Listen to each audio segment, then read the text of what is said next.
over here.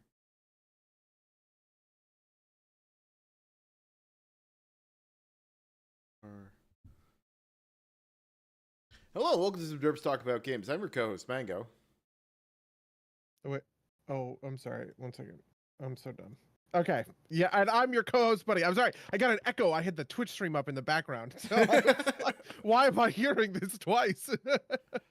And today we're going to talk a little bit about Loki. Before we do that, but I want to tell the folks at home what it is we do on this podcast. On this podcast, we're talking about, listen, the tried and true. Okay. We're talking Marvel movies. We're talking Loki. So Loki season 2 has been out for like 2 years. Loki season 1 was like 4 years ago at this point. Like, I have no idea when Loki season 1 came out. And listen, it's a good time. Deadpool and Wolverine is coming up right down the pipe, and Yeah, I had time heard to get into it. that Loki season 2 like fed into Deadpool and Wolverine, so that's part of why I wanted to go watch it. I do not think season 2 was that deep into was that important for anything, but I guess Well, it's complicated because the nature. I mean, well, there's so much of this that we can talk about behind spoilers, right? I am sort of fascinated by Loki in a couple of different ways, and we can maybe talk about some of those. I don't know. We can maybe talk about some of those details, but where do you want to? I don't know. Where do you want to start? Let's do Do you want to do a flyover? well, let's do our impressions, right? Like our Okay. our top line spoiler free impressions. Buddy, you did not finish season 2 yet, right? So I did not finish season 2. Here's my top line impression. Loki season 1 is actually pretty excellent television. Um, it's not quite as good as something like, whatever. Some of the best shows that I would think of in the last however many years would be like Better Call Saul, or Andor would actually be a really good kind of comparable for Disney Plus, right? Um, but Loki is probably the best thing that I've seen connected to the Marvel Cinematic Universe since maybe, like, I don't know, Black Panther.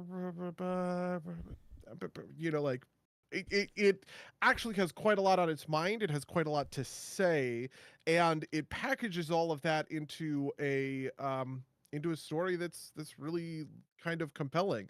It is at both a thriller and a mystery, but it also just feeds into all this other stuff, and they do a lot of fun stuff. And I found that very, very worthwhile. Loki season 2 is bad so far. I'm 4 episodes in. It could get better, I guess, in the final 2 episodes. But Loki season 2 is kind of like, it has the Men in Black 2 problem, at least it seems, and we can maybe talk a little bit about some of those details. But a lot of the magic that made Loki season 1 work seems to be dampened, so to speak, in the halls of the TVA. Okay. And it seems pretty soulless and uninteresting, and like they made a good, successful miniseries and didn't know what to do. And they brought all these characters back and followed a set of stories that just like I I think are pretty bad and dumb. So, Yeah, that's kind of where I'm at so far. I would say But that could all turn around. 2 episodes left. Who knows? I don't think it will. Like I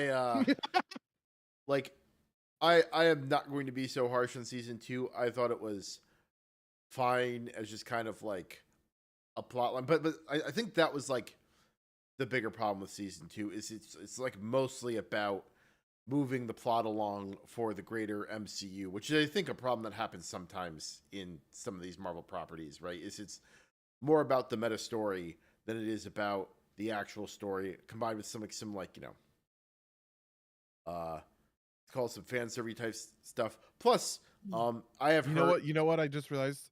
We'll talk about it in a second. Keep going. I would say, I wonder how much of this was changed, because I had heard for a long time that a lot of the plot of this was basically to write Jonathan Majors out of the MCU, right? Like, this is his like last appearance that it needs to be. Like, obviously they had set up like a Kang arc, and they kind of canceled that because of Jonathan Majors' offset actions, which makes some amount of sense to me. But I wonder how much that butchered, like, that made season, like, bent the arc of season 2 somewhere else. Yeah, Uh, I would be interested to learn some of those details, but ultimately, I kind of think that the problem is a little bit more inbuilt than that. You know, the thing I just thought of was it reminds me of Han Solo in Return of the Jedi. Whereas this is a character whose arc has been completed, his dramatic sort of purpose has been fulfilled, but there just isn't anything for him to do. So, but he's also but he's also such a popular character, right? And that's kind of what it feels like. We're at sort of with Loki. Season 1 has a lot of interesting, complex character stuff that's going on with Loki himself, right? And season 2 just has basically none of that and is only focused on the plot, and the plot essentially, drives the entire thing so far. And there's just like nothing to kind of grasp onto unless you find, the ticking clock on a bomb compelling television, essentially, because that's kind of what it's kind of what we're watching in something that's super plot driven like that, right? So yeah, so it's funny as you were saying that. I thought what you were gonna say, which I would, I'm gonna steal as my take, is it's kind of like Solo, a Star Wars story, more than it is like Han Solo, Return of the Jedi, right? Like kind of superfluous about a popular character. It doesn't have all the same problems as Solo, a Star Wars story, but like it has that kind of like, yeah, I guess, maybe, sure, yeah. right? Yeah, to me, they are actually. I do agree with you. I think they are quite similar. The thing that is core, they have a little bit of different kind of like core things. Like the thing about Solo is it sort of turns Solo the movie turns Han Solo into an entry in the Star Wars encyclopedia, right? And it's how he learned all, like how he got all of this stuff, right? And it just was kind of cannibalistic in that sense. Yeah, Loki doesn't even have Loki doesn't even do it's season 2 specifically, doesn't even do the due diligence to have things to call back to. It seems like there's not a lot of fun I mean, maybe like the fights and the magic are better. I kind of thought that in like the first episode or two, maybe, where Loki is actually kind of using his magic to do stuff in a way that was a little more complicated. But like that's like this is all surface level bullshit, right? Like I don't care about that I care about Loki the character who is dealing with all of these issues and I don't know, the crosses and double crosses and the stuff with his mother. All that stuff in season 1 is so good. Um and this stuff is just not. But hey, yeah. Listen. It, I mean, it felt like they kind of needed to like tie up some of the loose ends, and that's what they're there to do, and they did that, right? And like they explained what Yeah. everybody wants the wrap up to the plot, and I maybe I suspect that some like because Jonathan Majors is a major character, right? Or Victor Timely, right? Like he also reprises his role as He Who Remains at certain points. Um, I guess that's a spoiler. My apologies. But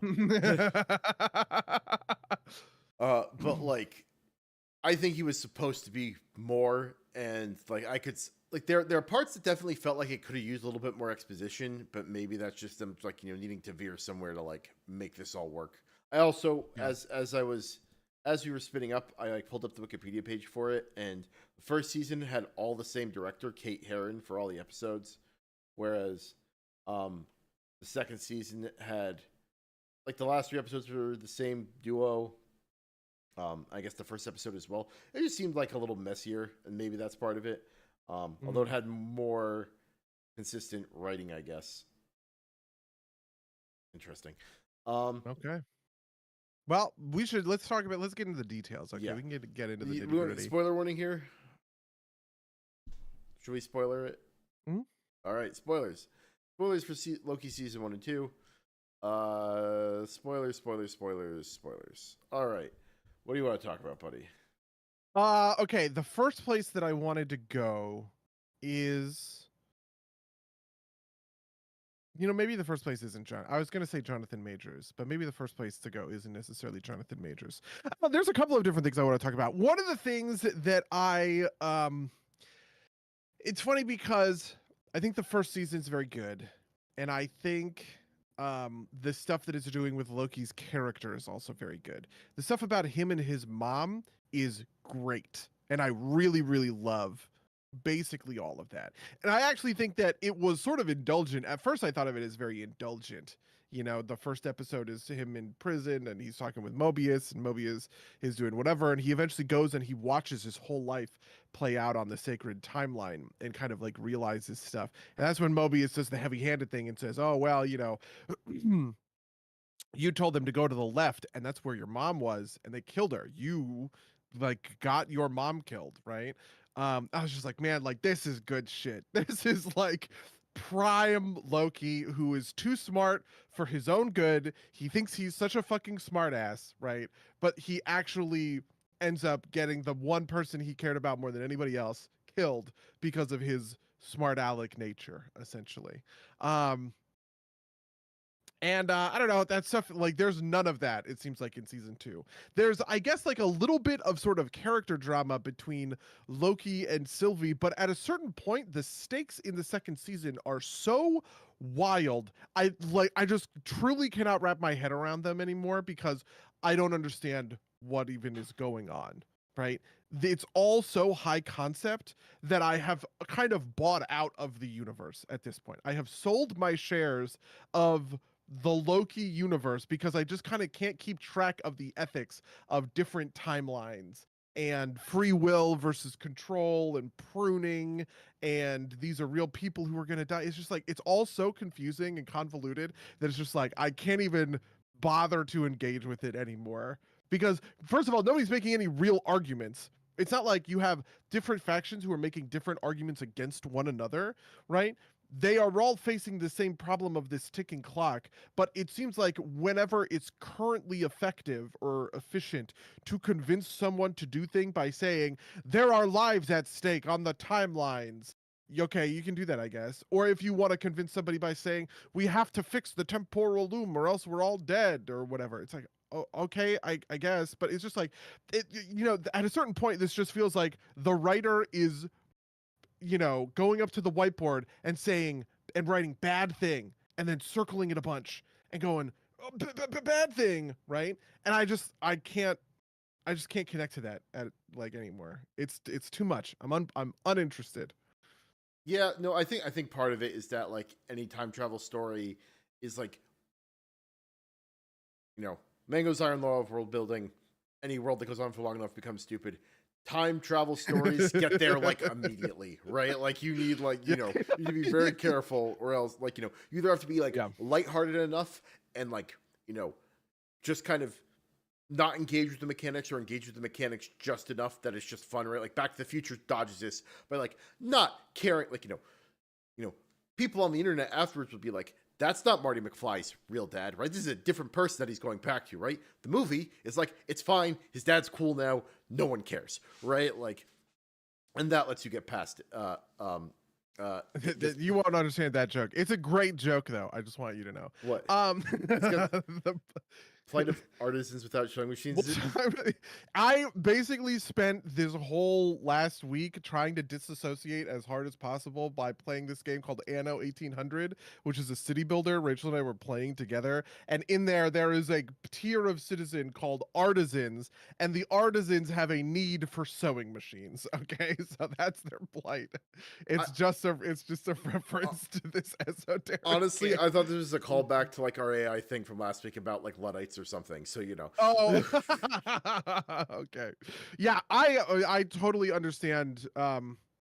Yeah, I don't know. I totally understand where that comes from. And we have praised time travel stories in the past, right? I liked both. It's funny, we reviewed The Flash, we reviewed Across the Spider-Verse. I liked both of those movies, even though they had diametrically opposed sort of points of view on the nature of time travel. But in my sort of the thing that makes it all work is that the mechanics are not what matter, right? Right. What matters is the characters, right? And like the themes and the sort of emotional connection that we can draw from this, right?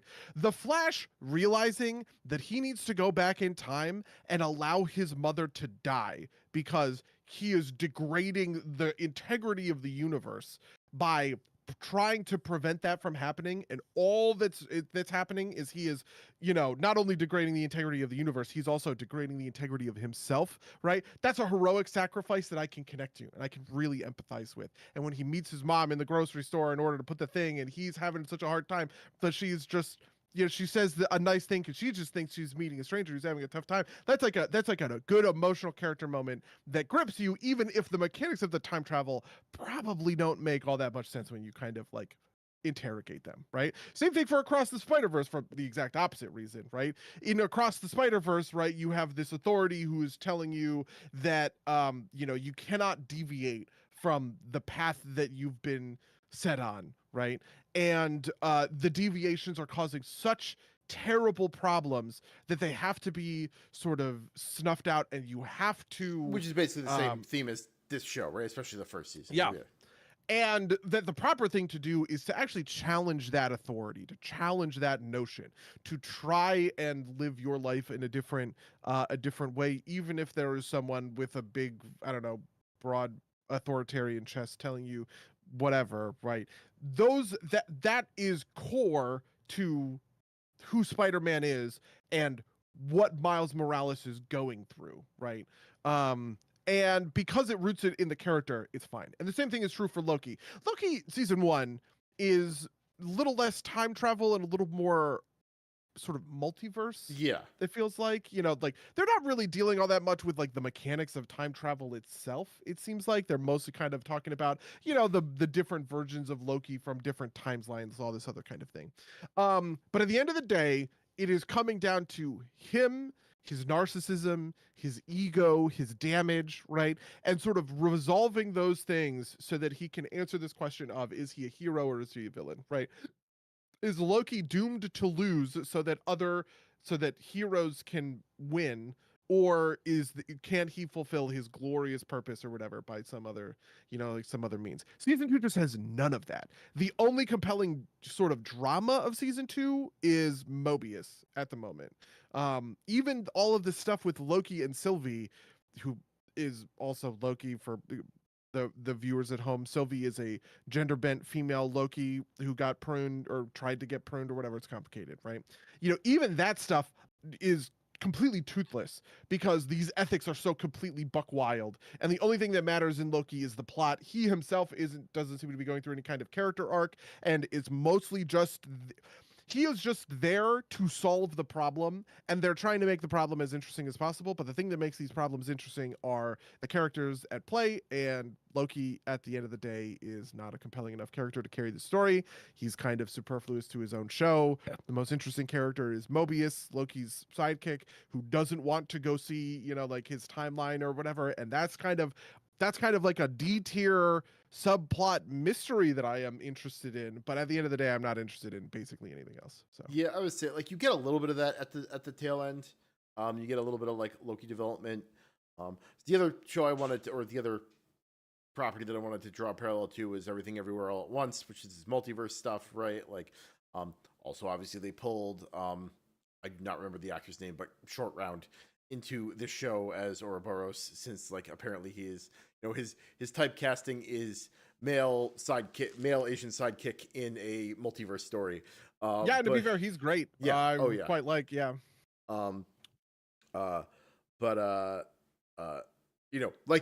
That's about the characters, that's about family, right? Like that's about the character interplay.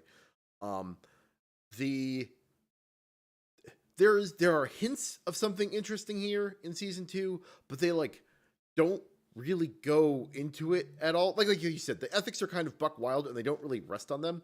There was a moment where Loki is talking to Sylvie about like, Sylvie's kind of like just burned down the TVA, and Loki's like, you can't do that. And like you can't just do that. It's easy to burn things. It's something like it's easy to burn things down, but it's harder to build, which, that's interesting, right? Like that's like an article in the National Review, right? Like that's like a small C conservative talking, like kind of point, right? Like, I think that's an interesting thing to explore. I don't think I don't want to spoil too much for you since you haven't seen the last 2 episodes. I don't think they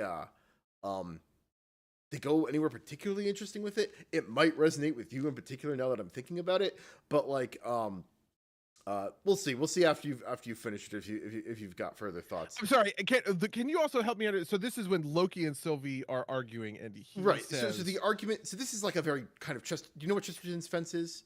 If you don't, No. I will explain it for the audience Sure. as well. Yeah. Yeah, I mean, I do know what it is. Explain it for the audience. So G.K. Chesterton, famous, relatively famous, I guess philosopher is the best way to put it. Chesterton's fence is like you come to a fence in the woods, right? Like, and essentially the reformer says, "I don't see the purpose of this. We should tear it down." Chesterton says, "No, you need to figure out what it's for first. Then you can tear it down," right? Okay. Like, sure. this is very basic kind of like conservative, small c conservative thought point, right? Like, don't tear something down until you know its purpose, and then you can properly evaluate what should be turned down. Again, larger point of this is like, it is easy for revolutionaries to burn things to the ground. You see this a lot in history, right? Like the revolution eats their own children because they're good at building things down. They're not great at building things necessarily, right?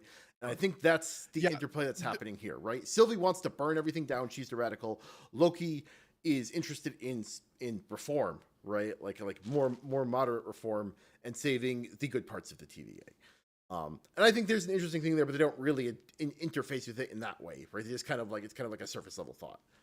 Yeah, this is exactly what I mean when I say it's just like using whatever ethics at the time. For instance, and part of this, and I almost want to claim my own law of world building here. Like the higher concept it goes, the harder it is to just actually grasp the ethics at play, right? Because if it all just depends on who you believe and who you trust, essentially, at the end of the day. Like, you can't, this is all just trolley problems. It's all just like trolley problems, basically. Because listen, yes, if it's correct that you can abolish the TVA and have branching timelines and everything's hunky-dory, it's probably ethically correct, right, to let that happen. There's some level of this where they talk about free will, right? The advent of free will. They never interrogate free will enough, this is actually the one part of Loki season 1 that really, really, really bothered me. It was the very final episode.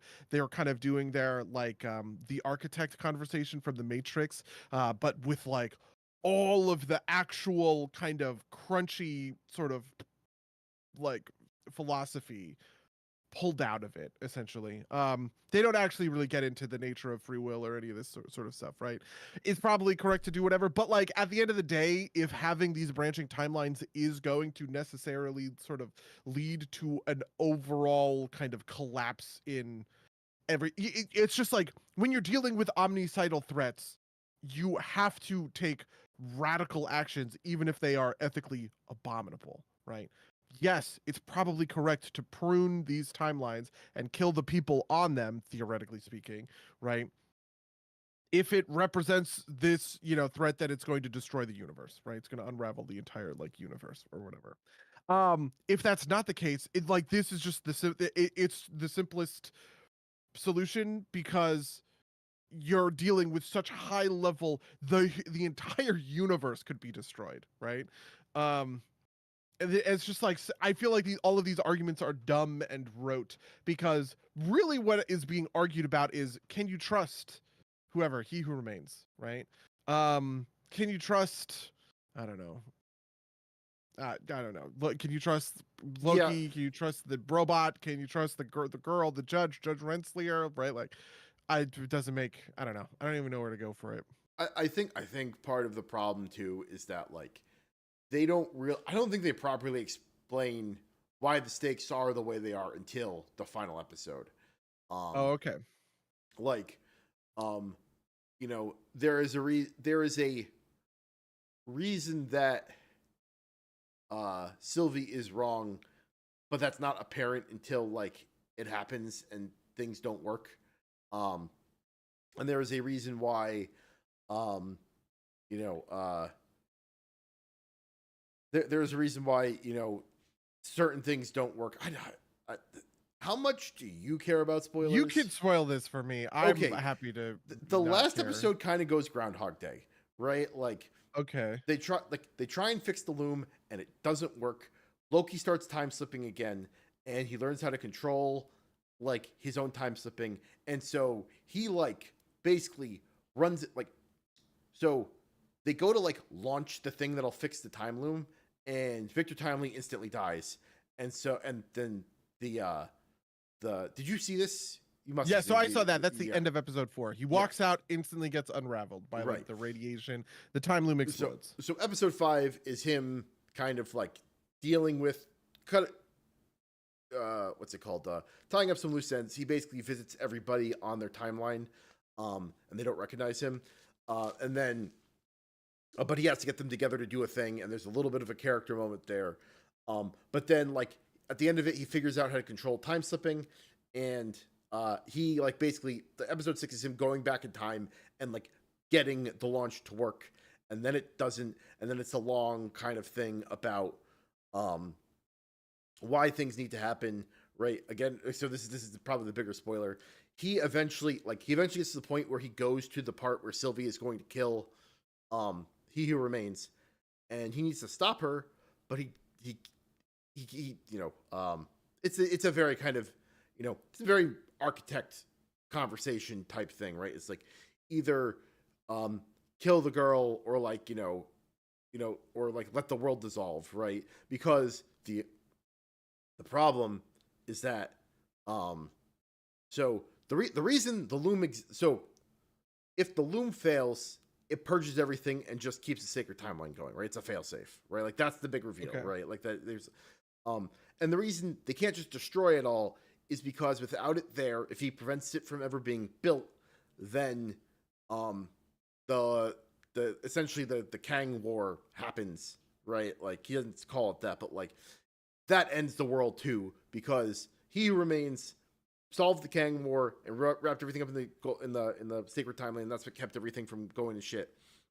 And so the choices that the He Who Remains poses is that either you can kill Sylvie and let the sacred timeline keep running, or you could stop the loom from ever being built, and the world ends anyway because of like the Kang variant time war, right? Loki finds a different way to solve the problem. I'll leave it there. And it's fine. It's just kind of like, but like, I think it would be more interesting if he was wrestling with that the entire time, right? Like there's a point, like part of this too is that you get all of the Marvel problems with this, right? As you were probably unsurprised to hear when he first tries to learn how to control time slipping, he stands in place and makes a bunny bunch of noises, and it doesn't work in that classic Marvel humor way, right? Like, there's plenty of Marvel humor in Loki, and it actually kind of works. Loki is supposed to be a kind of funny trickster character. I'm not going to complain about that in this episode. This is maybe the first Marvel episode where I'm not going to complain about Marvel humor ruining it for me, but yeah, and it's not terrible, but it was one of those things where like I saw it, I was like, okay, here's the obligatory 3 minutes of him failing to do it in a humorous way, right? And like I said, there's some interesting stuff there, but it's just like, I don't think it's particularly well executed. I don't think they explore the ideas deeply enough, right? Like you said, it's just kind of like the plot drives it. And I also don't think that it is the kind of themes about Loki being a loser and Loki kind of like, fulfilling his purpose. They're there, but I don't think they're interfaced with enough to kind of like really drive the point home, right? There are a bunch of parts or a bunch of moments in season 2 where as I was watching, it was like, this could have used like another like 5 minutes of just, explanatory tissue to kind of put things in perspective. Like in episode 2 of season 2, we were talking about this before we started the podcast. We could barely remember what actually happens in the episode other than General Doc's like purges a bunch of timelines, but like it seems kind of inconsequential because they start growing back anyway, right? Like, and it's just kind of like there to be like a moment, and like everybody acts super horrified, but it's also what they've been doing this entire time. And like you said, the ethics are, it's not just trolley problems. It's also like hard to necessarily buy into like the trolley, like the people that the trolley's running over. You know, it's funny. Right? It's a trolley problem mixed with the Star Trek teleporter problem, because Right. part of it is that you are resetting people. So what's happening here's sort of what's happening. Okay, let me see if I can explain the world building of this buck wild show. Okay. So a Nexus event happens. This branches a new timeline off of, I guess the sacred timeline is the kind of core, right? Sure. And what happens is the TVA goes in, okay, they find the variant, so the sort of the variable that has created this new timeline, and they prune it either by killing the variant directly or by laying these explosive charges that essentially unwrap that timeline, right? So when the variant gets pruned, it gets sent to sort of like a void or whatever, right? But when they reset the timeline, the variant still exists, and I guess sort of a clone of them, because do you see what I'm saying? Loki gets pulled out of the timeline as a variant, right? But when they reset the timeline, there's a Loki who is who is no longer a variant, who is going along with things. And one of the things that we watch happen is the charges go off, and the only things that it affects are the variant things. So the variant matter that shouldn't be there, that is not according to the sacred timeline, right? It's resetting back to that previous version of things, which includes a Loki who is, you know, dead forward, following the predetermined path that is on the sacred timeline, right? So in essence, it's a cloning thing for like the Star Trek teleporter, where it instantly clones you, but it doesn't kill one of them, right? Well, now what happens is you combine that with the trolley problem of it clones you, but by killing that variant, right? That's murder. That's bad, right? So you have this cloning process that's like happening, I guess you would say, naturally, right? And the question is it ethical to keep killing the fucking clones because it'll be Except it's clones also not quite like clones is also a little too. I think that's even like too humanizing for them, right? Because it's like they are like the same people that are slightly different because they have slightly different life experiences as it branches.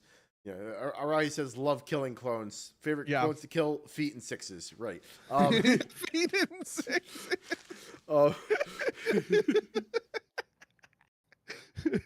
Feet is getting such. There's no such thing as ethical murder. Why would you? This is like specifically to trigger me. Murder is by definition unethical. There are no ethical murders. Yeah, well, that's like, I assume that's, you're getting attached to the word murder, right? Like there might be an ethical killing, but there's not an ethical. You could, exactly. You could ethically kill somebody, right? An execution, for instance, we would consider an execution in most scenarios to be a justified killing, right? But murder is fundamentally unjustified killing. It is, you know. Anyway. As part of the, anyway, that's not here or there, but like, but like the point is that like on the branch, right? It is the same. It is like I said, it's not like you ever like they ever interact with each other either, right? Like, but for the TVA, right? Like it's just like a alternate timeline that kind of like ends in tragedy, right? Which some of these are going to do anyway, right? Like the apocalypse like happens at the end of some of them at some point, right? Like, so I don't know. I cannot get behind the kind of moral horror that B-15 displays at the end of episode 2 when all the timelines are purged. Again, especially since like that was business as usual up until 15 minutes ago, essentially, right? Like, yeah. Honestly, and I'm just unconnected to any of that stuff, right? Like these are theoretical people, right? For instance, I actually do. There is moral horror that I did sort of connect to, and that was General Dox is in prison with all of her soldiers, right? Somebody shows up and is like, hey, we'll break you out if you fight for us to do this bad thing. And they go, oh, you thought we were lawful evil? We're actually lawful neutral. And they fucking kill her, right? And it's like, yes, that's like a tragic death, because this is a character who, even if they didn't get all that much stream time, right? Like, you know, it's a character with some level of principle and defiance in the face of their own particularly gruesome death, right? That's something that I can actually connect to. But like at the end of the day, I mean, right, but like what even does pruning a timeline entail? It's all theoretical, right? And I think maybe that's them recognizing a problem with with the concept, right? Because like, I think we're supposed to believe that bombing like bombing a bunch of timelines is a great moral horror, but like killing 15 people like reads as the worst act, right? They were ready to forgive them for it, right? Like for like, theoretical, I don't know, timeline genocide, I guess, right? Like, Yeah. I actually think that, it's funny.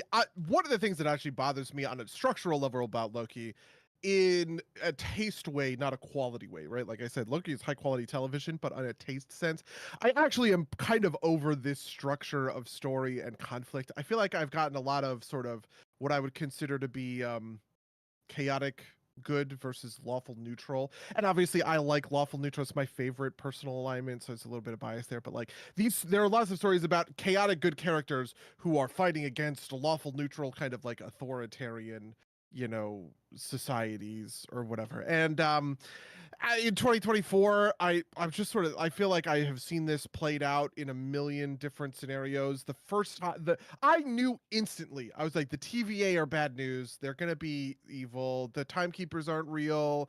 It's just like I like ran through the whole.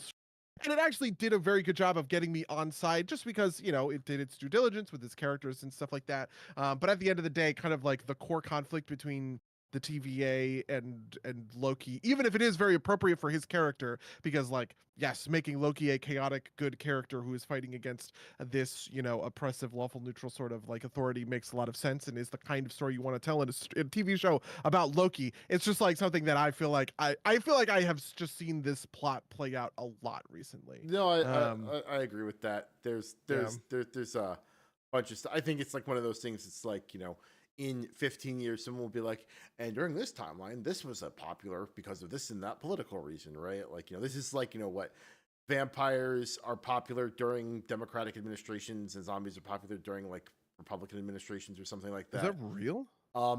It's a real thing because vampires are like effete and elite, right? Like vaguely feminine, right? Yeah. Well, interesting. And zombies are like unthinking horde, right? Like there's like that's like kind of like the one sentence analysis there, which is like a thing I'm like copying from a cracked article from the 2010s. Like, I have heard, well, because for instance, people say The Walking Dead is a conservative show, in the sense that it's basically about the apocalypse, a bunch of preppers, very guns and whatever, protecting the family, all this other sort of stuff, right? Whereas I think it was Game of Thrones people were comparing it against. This was like the Obama years, right? The idea is that Game of Thrones is a very liberal show, right? Because it's about power brokers and whatever, and I don't know. I guess maybe feminism with Daenerys would go with this, right? Like I don't know. That's neither here nor there. But yes, I do think that I've just sort of had I feel like this sort of thing has kind of been, oh, you're telling me that there's an extra dimensional authority who just tells people to dogmatically believe in it, and a new chaotic character gets introduced to that and starts convincing people that they're just like, yeah, no, yeah, it's just like, how many TV shows, how many movies in the last 15 years could I be describing with that sort of summary? Yeah, no, it's like you said, that's like, it is a shame because Loki has to be that, right? Like otherwise, but yeah, this is also why I don't count this again. This is a taste thing, not a quality thing. I don't count that against the show, right? I don't know. We'll see. It's also funny because like there's other Marvel stuff. Shield is a good example of this, right? Sort of the unraveling of Shield, and Shield has actually been bad this whole time in the Marvel Cinematic Universe is a great example of sort of this playing out in in the Marvel Universe previously. This feels like another thing that's like, when the Marvel Cinematic Universe started, it wasn't that way, and it's like, well, times and tastes have changed, so we need to like bend the story to adapt to that, right? That kind of thing. Yeah, in the Avengers 1, right, Shield is uncritically good. It is a good thing. Everybody is on board with Shield, and then it only gets revealed in Captain America the Winter Soldier that like Shield is actually bad, and it's Hydra. It's been Hydra this whole time or whatever. It's like, and to be fair, that was a great plot twist at the time, right? 2013 me thought that was really clever. That was my favorite Marvel movie for the time, but I don't know. 2024 buddy is a little over this sort of progression. Yeah. Um, yeah. When it comes to the Marvel Cinematic Universe, the implications therein, how do you feel about any of that stuff? I am glad. Here's my hot take. I'm fucking glad they ditched Jonathan Majors. I don't like him in this. He is doing bad acting. Is my belief. I don't know if I have got an opinion about how good or bad it was. I found Victor Timely's stutter just kind of more annoying than anything else. Um, but like, I don't know. I was not particularly excited for. I think I will agree with you. I remember kind of like that end scene where there were a bunch of Kangs getting ready to Kang. I was like, this is going to be insufferable at the time when it happened. It's true. Yeah, that's true. And so again, spoiler, but like the best part is it kind of gets written off as a footnote, right? The end of episode 6 is like, oh, there was some disturbance around 616, but seems to be under control, right? Like, yeah. Well, wait, hold on. 616. Well, you know what? I'm not even gonna go there. I'm gonna go there just for a second. 616 is the comics universe, right? I think the Marvel Cinematic Universe has its own thing. Yeah, has its own little affix. Maybe I'm wrong then. I thought that it was. I thought that moment was supposed to be about the post credit scene with the Kangs, because it is about Kang. It is about He Who Remains variants, because they never call him Kang. Oh right? My god! What? Never mind. Yeah, I think you're right. Apparently, how does this make any sense? It's 616 apparently in the Marvel Cinematic Universe. Normally what happens is, the way Marvel explains this is they say the comics universe is 616. Yeah. And then there are other numbers that are the TV shows that are right. other comics universes or whatever, like the Ultimate Universe or 2099. Like these are alternate universes that are different numbers, right? But yeah, if the Marvel Cinematic Universe is 616, then I probably think you're correct. Yeah, that is funny. I had assumed that it was going to be like I said. I thought there was a. I guess they're both 616. Oh, I'm actually reading now. Okay, so despite having been designated as Earth 199999, right, by Marvel Comics in 2008, Multiverse of Madness establishes the MCU as Earth 616, sharing the name with the primary setting of the comics. That's what I guess. This is what Wikipedia says. Yeah, that feels like a marketing thing, right? Like, yeah, I mean, yeah, I don't know. Marvel Studios executive Nate Moore previously main MCU versus 616. Feige has also used the term internally prior to the release of Multiverse of Magic. In addition, the term is in Far From Home, referring to the 616 universe. Okay, yeah, anyway, whatever, who cares? Yeah. I am honestly the most over any of this stuff that I am probably is this multiverse shit. Like, I am glad. It seems that, apparently they're getting rid of all this Kang shit, right? The word on the street is that we're doing Doctor Doom. Thank fucking God. They bought Fox out. They have the Fantastic Four again. Doctor Doom is going to be the big Avengers kind of threat going forward. He's getting set up in some stuff and doing some other stuff. And I just... get rid of me. Get rid of all of this bullshit. I don't care about it. Quantumania was like, oh man. Yeah, I'm not gonna make that joke. Remind me after the podcast to make this joke, because you'll think it's really funny off the cast.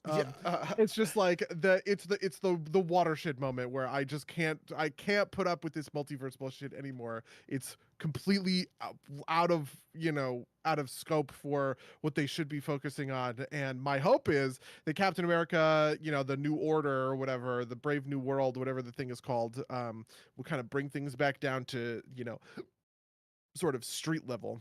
Is it good? Is it good that they're still making stuff?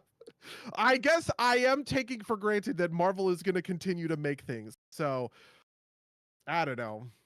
I think this resolves in a pretty decent way, which is like, the multiverse isn't like the focus of it anymore, really.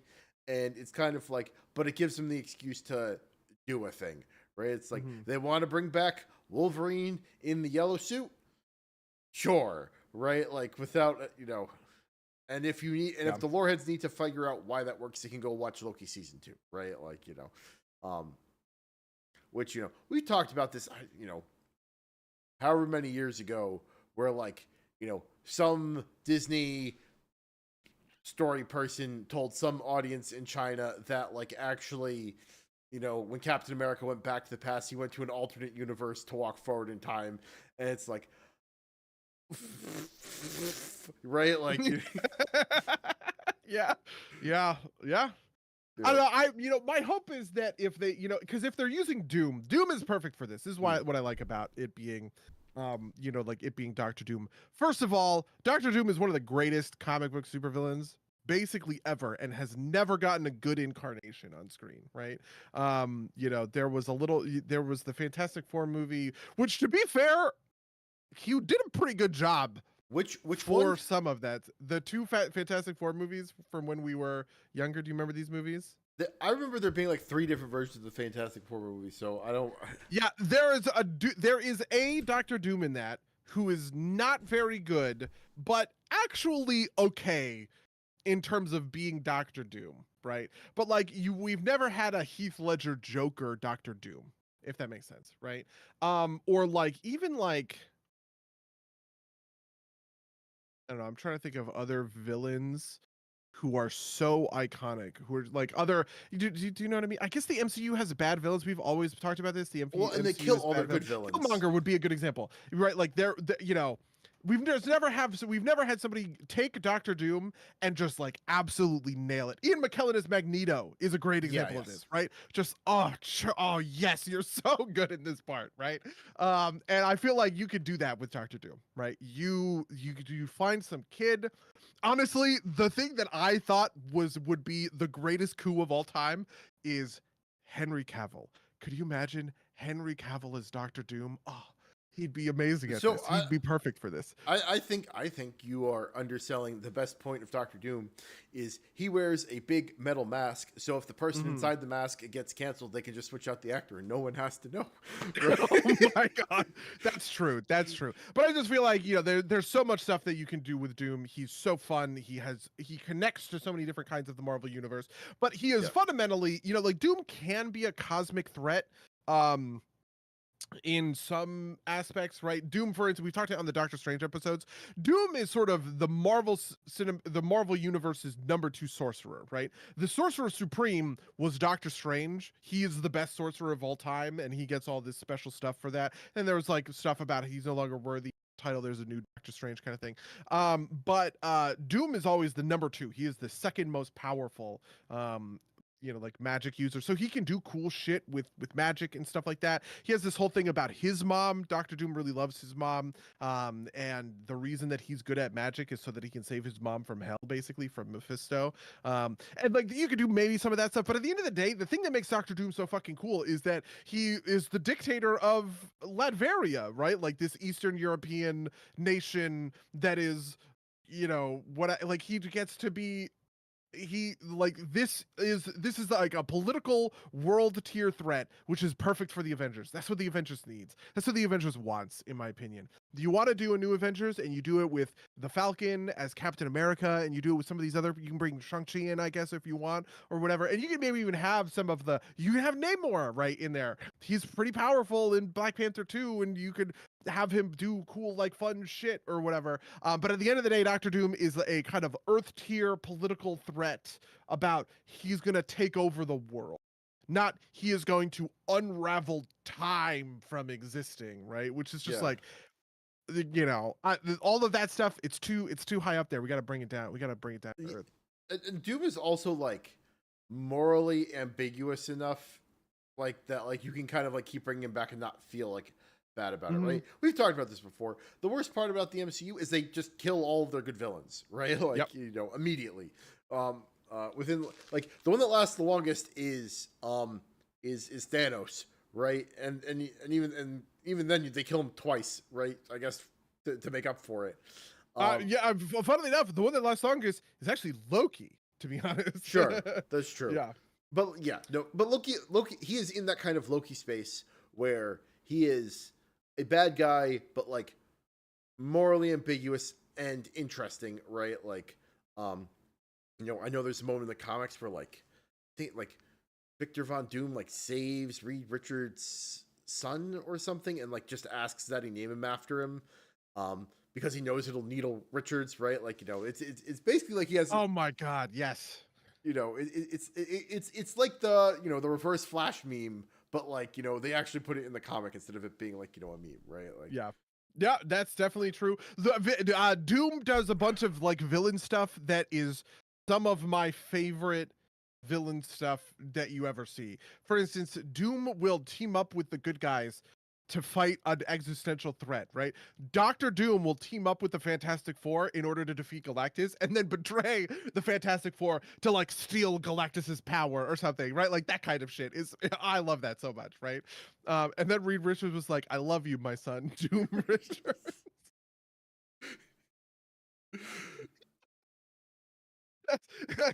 That's actually pretty funny. That's a pretty good bit. But I feel like the next two big Marvel movies after Deadpool are gonna be it's Captain America: Brave New World, and then Thunderbolts is 2025, right? Like those are the two I want to say 2025 titles for is there? Hold on, let me actually But when are we gonna find out what what was the guy that showed up at the end of man, I can't even remember the name of this film. The one with like the incredible, not the Incredibles, the one with Kumail Nanjiani that everybody forgot about. Oh, the Eternals. The Eternals. Oh yeah. And like the singer showed up at the end of in like the post credit scene. It's Harry Styles. Yeah. I mean, yeah. Was it? He was an Adam. That not. This wasn't the Adam Warlock stuff, because that was Guardians 3, right? Yeah, Guardians 3. Adam Warlock was the guy from the "You're Getting Paid" meme, right? And he's around. Yeah. Okay, I'm trying to think. Okay, so Secret Invasion, Loki. These are like the TV shows. Where's the fucking movies? Okay, yeah. So Deadpool and Wolverine is 2024, and then after it is Brave New World, and then Thunderbolt. Which is just like great, perfect. This is exactly.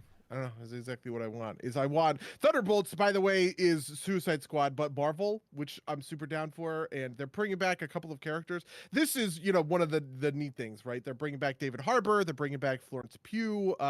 They're bringing back Sebastian Stan as Bucky, right? And you just like, I don't know, you can just do a lot of that cool stuff, a lot of that fun stuff. I am glad that they are slowing down a little. I guess they're not. I guess they're speeding back up next year. I was like, it's been a while. There's only one Marvel film this year, and then it's like, there's 4 in 2025. Okay. Yeah. Oh, yeah. There's only one Marvel film in 2020. That's wild. Yeah. That's really wild. But. Man, I wonder if I don't know. I'm worried about Blade because apparently it's like that one's been in like development hell, right? Yeah, that one they scrapped the script twice, and it's I think because Mahershala Ali has too much power. The scuttlebutt behind the scenes that I pay attention to, but nobody but me pays any attention to, is that Mahershala Ali has some level of script control, and he just keeps shooting down these Marvel scripts, basically. So yeah, that one is deep in the development hell. But who knows? If you want somebody who's like, an ethnic minority that has some time on his hands and exercises too much control, I'd say you get The Rock to play Blade. That would be that'd be fun. It's a good joke. No, you know what? You don't get The Rock to play Blade. You get Kevin Hart to play Blade. Okay. Yes. And then The Rock is like, I don't know, Blade's vampire sidekick. I like who fucking like does stuff with Blade. I don't even know. You know what would be really funny? If they got like Ryan Reynolds to play the person he plays in the original Blade trilogy, and just, well, no, it's not Deadpool, right? Like the Deadpool has a mask on it. He's ugly, right? Like, just like have him to be two different people. Why not, right? Like, what do you want to do? Like, what are your hopes for Wolverine and Deadpool? I hope it's just fun, right? Like, I would watch the shit out of Blade Kevin Hart and Dwayne the Count Johnson.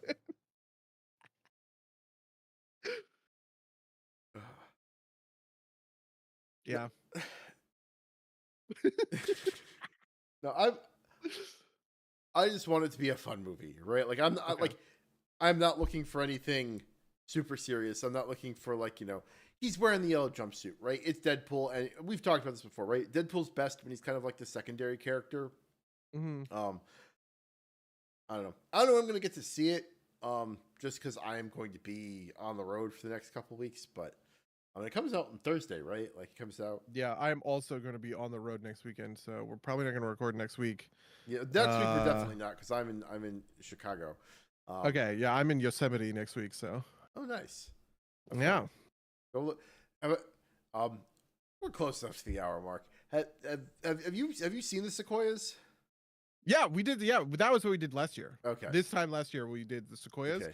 and because our time in Los Angeles is theoretically dwindling, we're trying to get a bunch of good California shit in. So Yosemite is kind of next on the list, and after that, it's Lake Tahoe's the other one that I wanted to do. I always wanted to go to Tahoe in California, but having seen the Sequoias, I don't know, it's pretty nice. I guess I also never did redwoods. We never did like the redwoods forest north of North of San San Francisco. Francisco. I would do that, like John Muir Woods. That Yeah. was so. I think I've mentioned this. This is my hot take on large Californian trees. I think the redwoods are majestic. To me, the sequoias look like, you know, basically like cancer trees that forgot how to die. Like Oh, like Ryan, can you get down, little boy? that's okay. He could. Hello, Orion. He How are keeps you? bumping the mic. I'm so sorry. Everyone who is hearing his fat cat ass bumping into this mic. Okay. I don't think it's quite coming through. Oh, okay. Well, that's good. Um, Yeah, it is unmatched how wild the sequoias are. I truly did not understand the scale of these trees, and it changed me. Like, like the redwoods have some of that, but they're also like impossibly tall in like a way that mhm, you don't like because they're taller than the sequoias, right? The sequoias just kind of like toadstool out mostly, right? Like that's how yeah, they get wide, whereas the redwoods get super tall. Um, yeah. say Yeah, so I'm a huge fan of the sequoias when we did the sequoias. That was very cool. But next on the list is Yosemite, just because I don't know, Yosemite's fucking famous. Um, Yosemite Sam is from there. uh, I would say like they say that, but like I feel like Yosemite isn't doesn't. I went to Yosemite a while ago, and it doesn't feel like Yosemite Sam feels more like he's at home in the desert, right? Like Yosemite Yeah. National Park is like more of I a honestly forest. feel like Yosemite is just like it was just a good name. Yeah, You know what I mean? I actually think when most people think of the Wild West, they don't think of California, right? Like yeah, when you think of the Wild West, you think of Wyoming, you think of Arizona, right? You think of like New Mexico or something, yeah, right? yeah, yeah. Um, Think of Utah and Monument Valley. I agree. Yeah, yeah. That's another thing you might consider, right? Like not only things in California, but things that you were closer to, right? Like, something I personally regret not doing while I was out there was like doing Hawaii. I know that's a little bit tougher to do, but it's like it's a long trip from the East Coast. It's not a long trip from California. Yeah. Um, Yeah, when I drove out to LA, I specifically drove through Monument Valley because I cared about it, right? I was like, this is something I really want to do, is come down that super scenic stretch of whatever, like Utah State Highway that in a certain sense I actually kind of am mad at. It's in a way because like it sort of the places if you were to go and shoot The Searchers, right? The reason Monument Valley is famous is because it's where John Ford shot all of his westerns, right? If you were to go and shoot that today, it would have a big ass highway down the essentially, right? But at the time, it didn't. It was kind of untouched. But also at the same time, like I wouldn't have seen it if there wasn't that big ass highway, so I can't be too mad about it. Okay. have you done the drive to Las Vegas? Yeah, a bunch of Okay, times. yeah, The solar plant. Do you know about the solar plant? no, There's a solar plant there that's actually absolutely wild, to be honest. Are you tracking the wildfires at all, buddy? No. What? There's wildfires? Listen, I don't have enough space in my anxiety brain to deal with fires near national parks, I guess. What about the solar plant? Just that, like, is this the big mirror one? Yeah, there's it's the super mirror one that I think is using like molten basalt or whatever, right? I think those are how those solar plants work, right? You take the mirrors. This is the solar tower where you're basically like boiling a big column with mirrors. Yes, yeah. Yeah, And that heat is what you are using to generate all your power because you have right. I guess the tower is a big heat exchanger rod thing that goes all the way into the It's either that most of these are just like it's wild. Most of this stuff is like using heat to boil water to use the steam yeah, to to turn a pump turbines. Yeah. right? Yeah. It's just like It's like nuclear power. you're right. Yeah. We've just been, we've just been finding more efficient ways to spin turbines for 200 years. Not just spin turbines, but like boil water to spin the turbines, right? Boil water to spin turbines. I don't know who said that. That's like a quote. This is a fucking famous quote from somebody. Maybe I want to say it's got to be like Bill Clinton or Tony Blair. Some like, you know what I mean? Some just nuclear person from the 90s. Let's see if I can find it.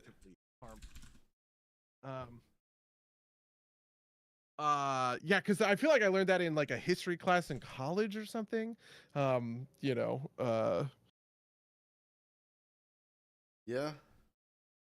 gonna be real. Nothing has ever looked more sci-fi than that solar plant. Yeah, well, true. Um, so what else has been going on in your week? What's happening in Casa del Mango? Hold on one second. I don't know if this is real, but apparently it's Albert Einstein. Nuclear power is one hell of a way to boil water. Oh, I actually didn't know it was Albert Einstein. But yeah. So week wise, big news. So, Evo happened this weekend. I did not go. But I did hit diamond in Street Fighter, so I'm very happy. You congratulate us. I'm very excited. So last week I hit diamond and I made it pretty far into diamond, and then yesterday I went on tilt real hard and dropped back to plat 5, and then this morning I got back up to diamond. So that is my Street Fighter experience, right? It's like just like going on tilt so hard that I just like keep throwing myself at games even though I know I need to quit and like save some of my frustration. I've been fucking around in Pandaria Remix. Basically, I'm down to like doing the dungeon and the heroic scenario a day, and I have remade Steve Areno, the priest, as a and he's like level 50, I think now. Doing that's like an hour, and then I've been fooling around in Destiny. It's I think you would like this version of Destiny. The skills recharge a little bit faster, especially if you build for it, right? Like you can get the skills to recharge faster. The prismatic subclasses you pick, it doesn't have every option, but it lets you pick a bunch of, it lets you pick a bunch of sub options for your class. So you're not like locked to one element. I've just been playing through the campaign. It's pretty cool. Definitely kind of like end of a thing. The only thing I will say is, have you seen a picture of the Witness? I think the Witness looks stupid. The Witness is like the big bad. He looks very cartoony and too anime for me. Jesus, that looks awful. Yeah. Are you kidding? No, wow. That is like the big bad, and he like walks around like that too, right? Like with like the stuff coming out of his head, and like he's big, but like he appears in cutscenes like that too. It is like wild to me that they decided that was the design for the big villain. Quietly puts away Evo Palms. Did you watch Evo? Did you? I saw some great moments from the Third Strike tournament, which was pretty phenomenal, right? Like there was like a Hugo, I think it was the finals. It was Hugo versus Chun-Li, and you got another set of like another great parry moment, a couple of great moments, and then like the guy who was playing Hugo was very animated. Like was like doing splits on the floor and playing with his controller on the chair. It we also got some, some people got some hands on time on 2xKO. I hope we get into the 2xKO beta. I am excited for that because it's approachable. It's like it is the Rising Thunder model where you have direction. It's like Smash controls instead of inputs. And then and just looks fun, right? Like I am hyped potentially to play with you too. Whenever Yasuo, man, you can play Yasuo. That is useful, and I'm on board for it. So I guess we're gonna see. It's funny. I haven't connected with a fighting game in a really long time, and I hate Riot and League of Legends lore, but I'm willing to hope that they do it right. I guess. Who cares about lore? It's a fighting game. Yeah. Okay, very cool. I very much understand the getting to diamond and then immediately going on tilt, because that's what I've been doing in Battlegrounds.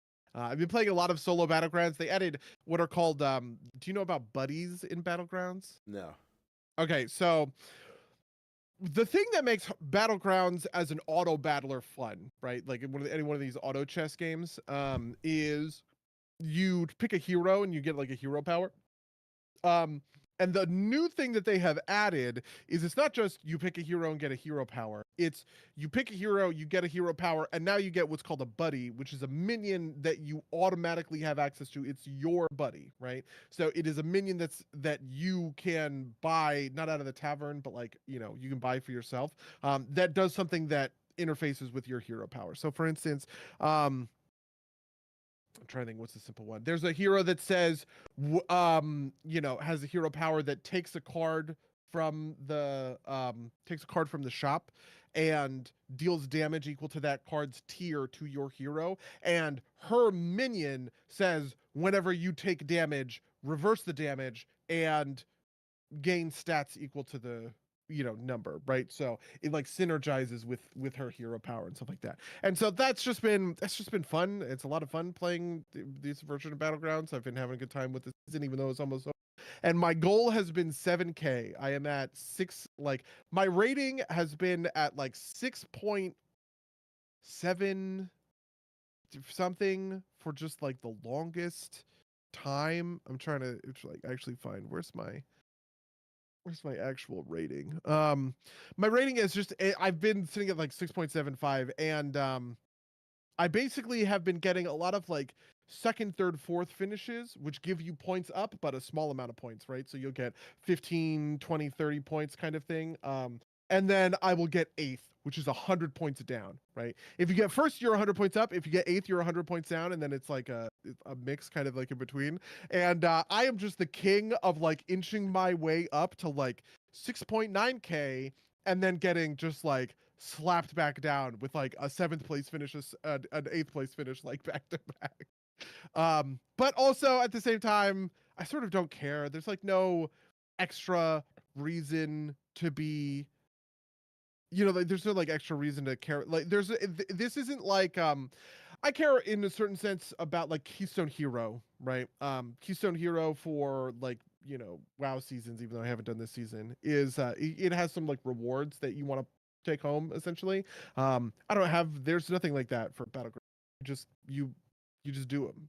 And so the only thing is for bragging rights, and it just happens to be a good thing that I can do while having, I don't know, a YouTube video on my other screen. But the other thing that I've been doing is going hard on my Taiwan achievement. I have, and I have to thank you for this, because forcing me to watch Loki yesterday at noon or whatever, and God, I have to watch 6 hours of television, right? And I knew, I was I can't play Battlegrounds, because Battlegrounds is good for a podcast where I can listen, right? But I can't look away from it. But WoW, there's so much time in WoW where I can just be not paying attention and watching. So I was doing my Taiwan achievement, basically all of Loki, and I'm actually pretty close to done at this point. Storm Chaser, I still have to wait for the storms to sort of cycle around. But I cleared out the Emerald Dream, I cleared out Zerlek Caverns, I cleared out the Forbidden Reach, and so I'm just doing the main base zones or whatever. I have to go through and do the treasures. One of the things I'm doing right now is I'm farming. Did you have to do this? I'm farming the little treasure notes in order to get access to certain treasures in certain zones. Do you know what I'm talking about? Which this is not the Reach one. Yeah, this is not the Reach one. This is for the Anaran Plains. I couldn't. There's a spear that I can't seem to loot, and the comments have told me that I need to farm disturbed dirt until I get a little green item to point me to where the spear is. Yes. Yeah. Wow, that sucks so bad. Well, whatever. I guess I'm doing that. The other thing I'm doing is, the hunts. It's funny because I actually had cleared out a ton of these achievements. I didn't even know. Everybody complained about the hunt colors. Yes, that was the worst one. Really, I had completed that achievement, actually. But the ones that I haven't done is like, where you go talk to Hemet Nessingwary Jr. He's overlooking each of the hunts. It's just like, you got to wait for them to rotate around. And then Soradormi is also taking me. I did figure out that you can just spam Dawn of the Infinite in order to get Soradormi rep, so that's how I've been. Okay. Yeah, I liked the event, so I just did it every week at least, and then maybe a couple more times for good measure. And then you can also do, I think, the daily, because you need to do the daily for one of the other achievements too. So yeah, and it also gives you like the paracon. So anyway, those are like the pieces. I have to do Winterspelt Conversationalist, which I haven't looked into, but I'm glad that it's on here because I do want to do it. Yeah, Winterspelt Conversationalist is easy to farm. If I remember correctly, that was like an afternoon. The tough thing, did you get the robot in for the Time Rift event? The robot? You find a little robot. Like this is an annoying one too. You have to get the right Time Rift to happen. And then you have to get the right event to spawn, and then maybe a little robot spawns that you can click on and bring to Soradormi, right? Like that's standing there. Yeah. God. Yes, I know. You have to. This is one of those things you have to be like, check which things are invading here. This is the other this was the thing that was so bad to me about the hunts, about the colors, is that basically all you did was you can't do them quickly. You kind of have to grind them continuously, just hoping that it drops, right? Yeah. I mean, the frustrating thing about time rifts is you have to wait for them at the top of every hour, essentially. Yeah. And it's one of those things where, and I did particularly not do this, where I didn't look at all of the things at first and then target some of this stuff. You know what I mean? I'm just kind of clipping it off piece by piece, and kind of chunk by chunk. Like at first it was, okay, I'll do the Forbidden Reach. Okay, I'll do Zero the Cavern. Okay, I'll do the Emerald Dream, right? But it's just one of those things. It's like, man, how many robot rifts have I done that I could have figured this out? Right. Yeah. Anyway, whatever. We'll see. My goal is obviously, because pre-patch is tomorrow. My goal is to just keep farming this kind of through the pre-patch. I'm pretty excited for pre-patch. I want to see sort of what the talent changes are going to end up sort of looking like and feeling like. And my bet is it's going to be pretty good. Yeah, pre-patch is tomorrow. Yeah, buckle the fuck up, okay? 5 weeks. What is in pre-patch? There's the pre-patch event, which is I want to say it's just it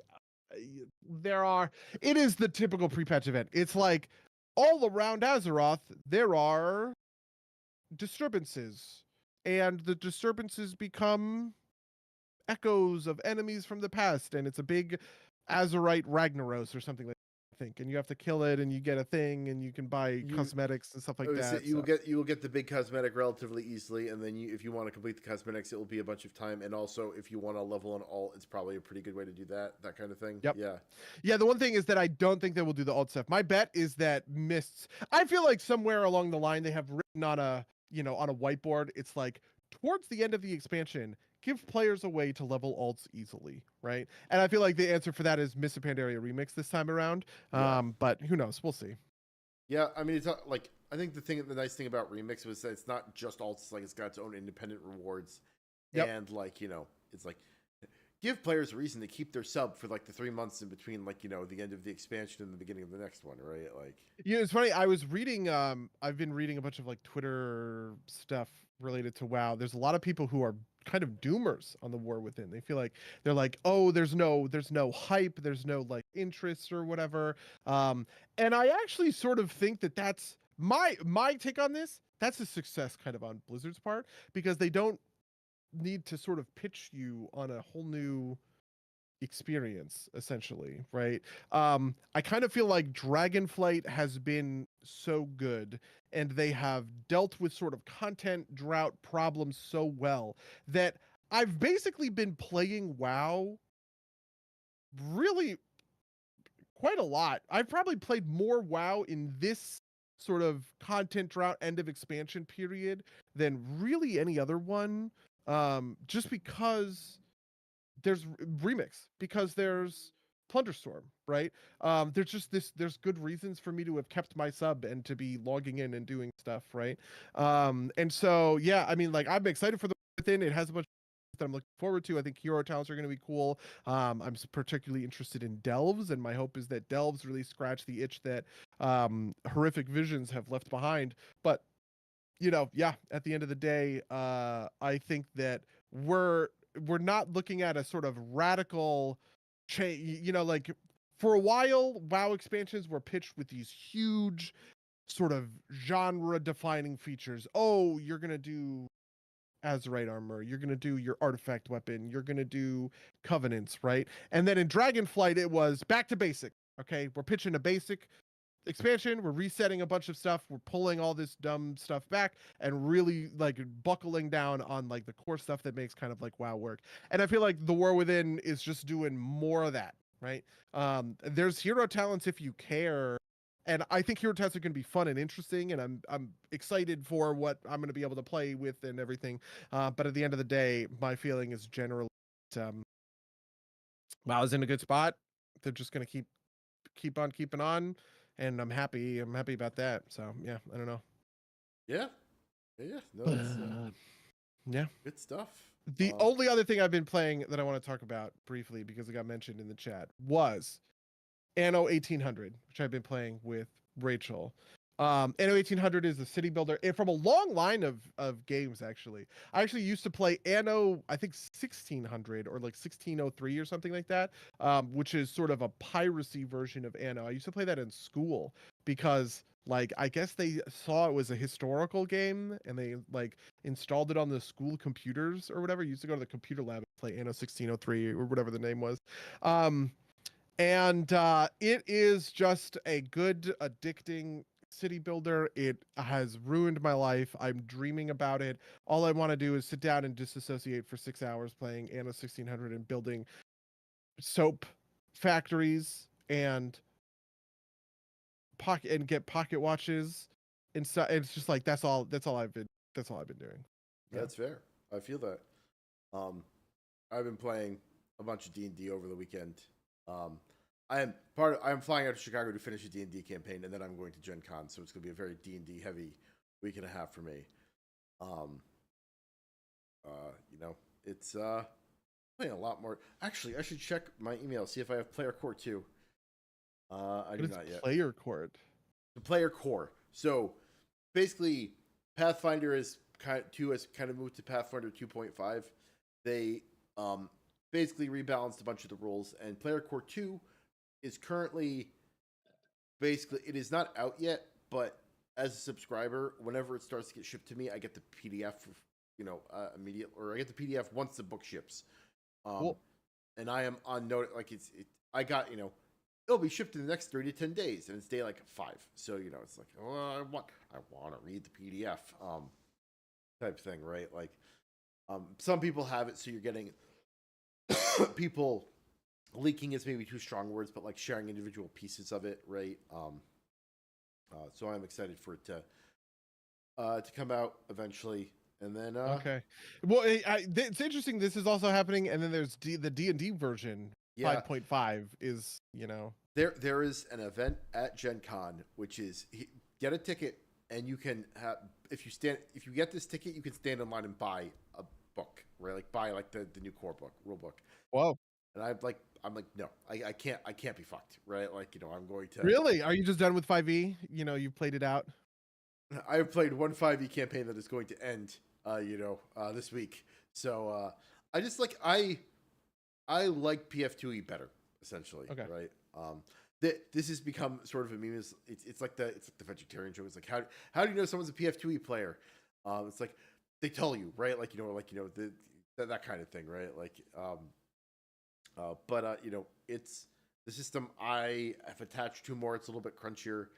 Um, I also do not trust Wizards, or not. I don't trust Hasbro. I guess is the better way to put it, right? Like, Hasbro just hired the Jonathan Haidt, who was the executive producer of WoW for however long, of okay, like Warcraft stuff. so They just hired him to be the president of Wizards of the Coast of WotC. ooh, That's the big news in the WotC world. Yeah, I totally understand that that feeling. I'm deep in 5e for my game right now, but I am doing the me thing, which is I'm adding in a bunch of subsystems that are satisfying me personally. And obviously we have players in my campaign who are viewers of us, and I don't want to ruin things for them. But it's like, to me, this is me retrofitting a bunch of I actually pulled quite a lot from the Angry GM in order to source this. So we talked a little bit about the tension pool, which is just what a thing of beauty the tension pool has become. I love everything about the tension pool as a way. No, none of your viewers play D&D with you. What are you talking about? Listen, you're secrets. Okay. Yeah, and I don't know, I've been having a good time with sort of 5e, with sort of the looseness of the system. Has actually kind of allowed me to do some stuff in terms of design that I quite like as sort of GM. One of the things is that, the core, this is 7th Expedition, right? Fantasy Lewis and Clark stuff or whatever, and the first thing that they have done is they go to there's an island off the coast. That island is safe. Okay, it's called White Harbor, and the continent is what's dangerous, and it has all the dead expeditions, right? One of them was like a colony that was set up on the coast, that disappeared like Croatoan, and they have figured out what happened to the colony, which was burning blood. Their rations were infected with burning blood.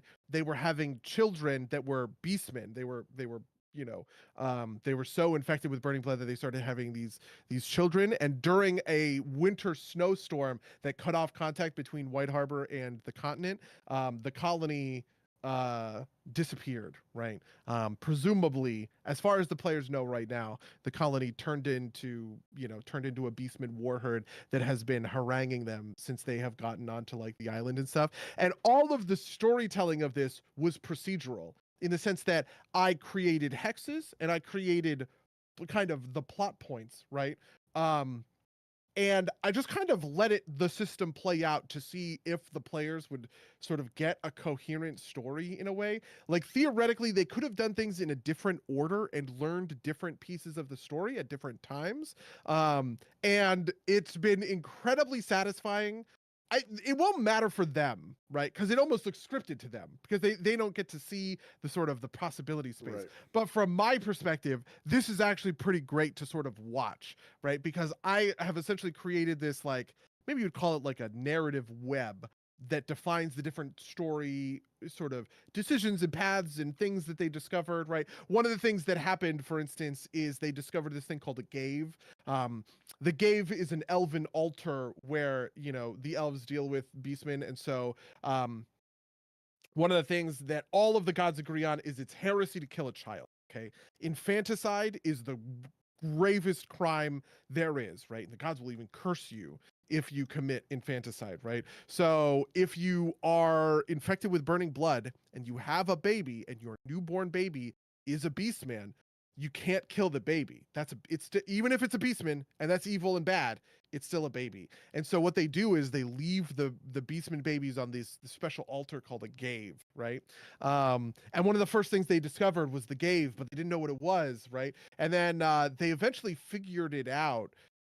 Or they saw the Gave, and they went and they dealt with some other stuff, and then they went back and they went through some files in White Harbor, and the woman had translated a journal and thought that Gave was actually a misspelling. It was grave, right? But when they told her what the Gave was, they realized, oh my God, it's actually something different. And then they read the journal. It's just like all of that stuff is so satisfying to sort of play through and kind of like run through. So who knows? We'll see, where it goes. But that's been my D&D experience recently. Nice. Very cool. I am excited for D&D 5.5, and I'm maybe going to translate my games forward, specifically because one of the pillars of it is that they're trying to add lots of non-combat options for different classes, which I think is very neat. Obviously, I think that is it's a little bit of a fraught thing. You can really drill down on the nature of combat because people want that to be pretty heavily systematized, but I think we've seen a million times whether or not things being non-combat being systematized in the same way isn't necessarily as satisfying. So I don't know. We'll see. It is what. But Yeah, no, I agree. It'll be interesting to see at least. To be clear, I'm probably going to buy the 5.5 book at some point. I'm just not going to stand in line at Gen Con to get it a week early or whatever, right? Yeah, sure. Um, It's also staggered, which I think is ridiculous. It's actually the stupidest fucking thing in the world because the player handbook comes out first, but then the DMG and the monster manual come out later. It's like, well, so is the expectation that I'm going to port my game for my players, but I'm not going to know what's happening as a DM or like how monsters work? Are those changing? I find that part to be a little bit frustrating, but my bet is that it's just kind of whatever yeah, strategy. no, I mean, from we've like Pathfinders 2 has been kind of in this place where like half the classes are updated and half of them are not, right? So yeah, that's the same kind of thing.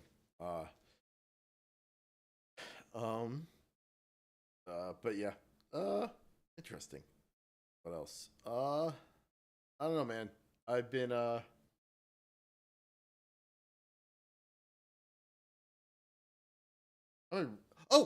channel I wanted to shout out. Believe it's called Judging for the Win. Judging for the Win. Let me see if I can get this. But if this is Judging FTW. It's a Magic judge, and he talks about. It's a small channel. Talks about, Magic rules. And I've been learning some cool stuff just because, like, I find like the rules of Magic to be interesting, right? Like, do you like this is something I learned today on the latest Judging for the because he does like a daily ruling. This is one that I knew part of, but I didn't know the whole thing. Do you know what the value of a card with X is on it? Like, or what the value of a mana cost with X is on it? Oh, interesting. So Conflagrate deals X damage divided as you choose target creatures or players, right? Disdainful Stroke, counter target spell with mana value 4 or greater, right? Yeah. Okay. There's another. That's interesting. There's another wrinkle there. We can go into that. So, do you know how much X cost? How much a spell with X in the cost counts as? Man, I actually don't remember. Here's my basis. I think the X is 0, except for when the spell is on the stack. When the spell is on the stack, I'm pretty sure X. Yeah, okay. I'm pretty sure X represents the amount of number it is. So for Conflagrate and Disdainful Stroke, X is if you pay a bunch if you pay 100 into X, right? Its mana value is 101, right? It feels like there's like the way I think about it that I think works is kind of like a short end is like imagine a game with 2 forgetful players that only remember things as long as it's immediately relevant, right? So it will count the number while it's being cast, but you don't want to have to remember it later, right? Because you're not marking that down anywhere. Yeah. So it counts as 0 when it's anywhere as a converted mana cost. So the one that I thought was super interesting about this one is what if you flash it back?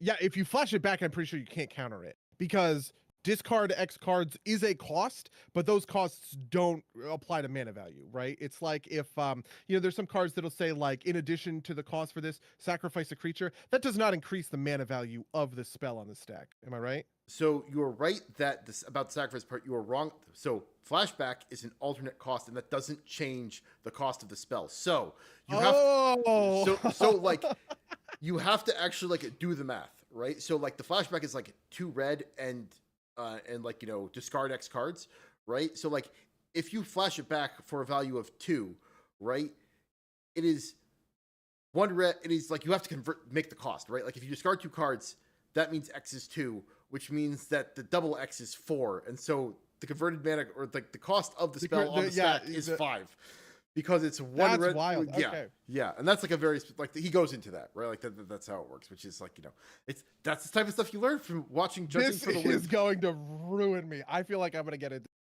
Yeah, I mean, it's like a couple minutes a day, which is like what makes it manageable, right? Like he's got a couple longer videos, but like, you know, I get into it because like he did a long explainer of like there are rules about what you can lie about in Magic, right? Like, Oh, really? yeah, there's like I don't remember it super clearly, but there are like 4. This is mostly applicable to highest levels of play, but there are like 4 sets of knowledge. It's like you are not required to reveal to anyone like knowledge that can be like you have to like things.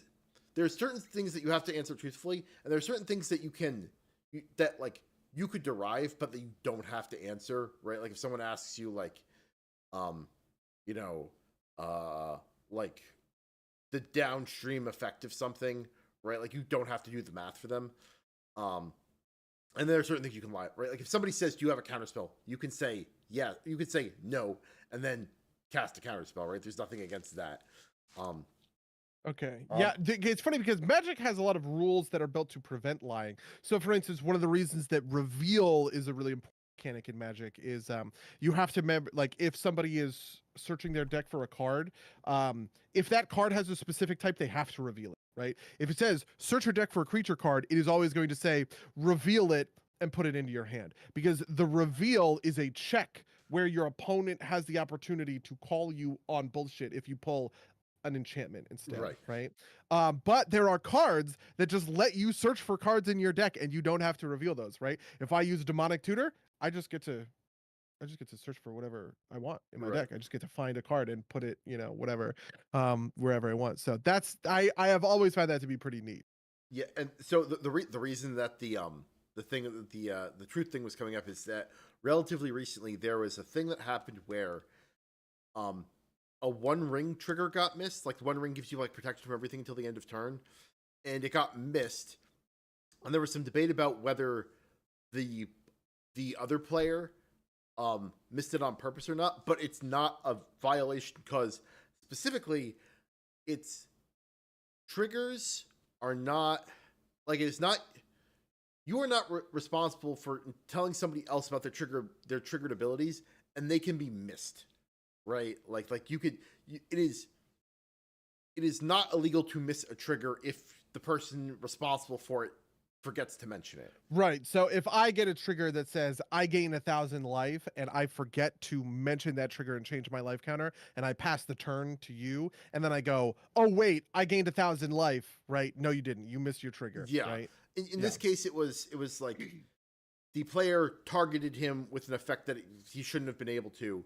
And the guy who had the 1 ring didn't call it, and I think he ended up winning off of it, right? Like, and it was a thing that came out in the wash later. And then there was another thing that happened. Like, it was an interesting video. I would recommend finding it and watching it, just because, like I said, there's like 4 levels of information, and this is all only kind of like applies at like pro level play, right? Like, like this is the other thing too is like rules enforcement varies based on the level of event you're at. So, Okay. yeah, Well, yeah. Listen, I love that. So yeah. So shout out to Judging FTW. Yeah. Anything else you want to talk about before we get out of here? You know, I guess next time we do this will be Deadpool and Wolverine. So I guess if you care, go see it. Yeah. I am at the point where I don't even think I would recommend people like. I don't want somebody to go see a Marvel movie just to like keep up with the podcast. So many of them have been bad. Marvel's was awful, right? That was the one last year, the last one. Yeah. I'm gonna try and I guess find a theater that'll show it to me in Chicago or outside of suburbs of Chicago. I'm sure I'll be able to find a theater in Indianapolis if I really need to, but you know, we'll figure it out. Yeah. Well, with that, I'm gonna say, if you'd like to email us about any of the things we talked about in this podcast, you can email us at derpsgames@gmail.com or podcast@derpsgames.com. You guys can email us in between the 100 mark episodes. You know, we will answer those questions if they come out, or if they get sent in. What else? Rate, review us on iTunes. Follow us on socials. All the relevant links are down in the description. That's everything I have. Buddy, you have anything else you're looking to promote? I've got another. Look at our Capara games and play them or something. Yeah, there's so many. Yeah. All right. Well, with that, I'm going to say until next time, dear listeners. Until next time, loyal listeners.